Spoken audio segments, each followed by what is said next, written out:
Okay, sorry he's making a debut in my video. However, there's no one here with us. So the three things that surprised me about consumer behavior was one, the subculture of millennials. Right now millennials have like the biggest buying power right now, because they spend a lot of their parents' money.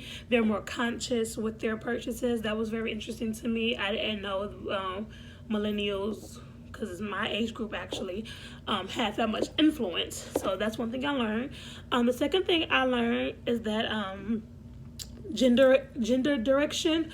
One part in the book said that, of course, even diapers from the beginning distinguishes these are for boys and these are for girls.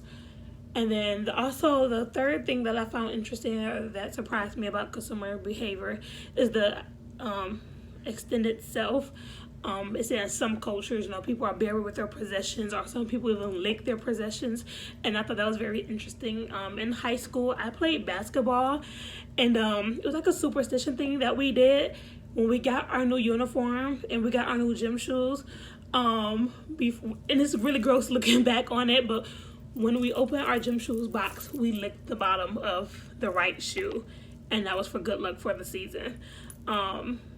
So when I read that, I thought that was pretty funny, because I'm like, people do this because we used to do this all the time.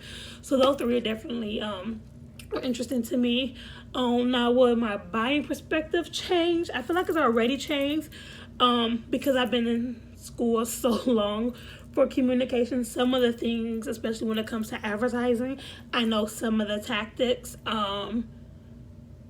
Actually, all the way since I was in 12th grade, I had some type of marketing or communication class that related to advertising. So I've always been the person that's like, hey, they're doing X, Y, and Z.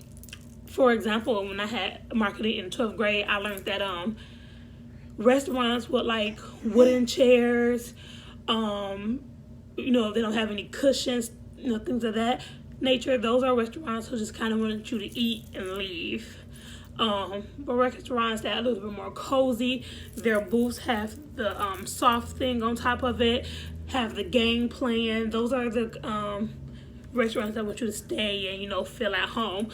So that's just an example of something I learned before. So now when I walk into a restaurant, I'm like, okay, this is the restaurant that's busy. This is the restaurant that wants you to eat and leave. So yeah, learning about their subculture with the millennials, the gender direction, and then the extended self were the three things that were most interesting to me. I'm not going to say surprised me, but the most interesting to me. I think all of these tools and principles would definitely stay with me. Marketing wise, I do have a side business where I help people brand themselves and brand their businesses. So to be honest, all of this material will stay with me, because it's material and information I need to give to the next person when I do like a business consultation.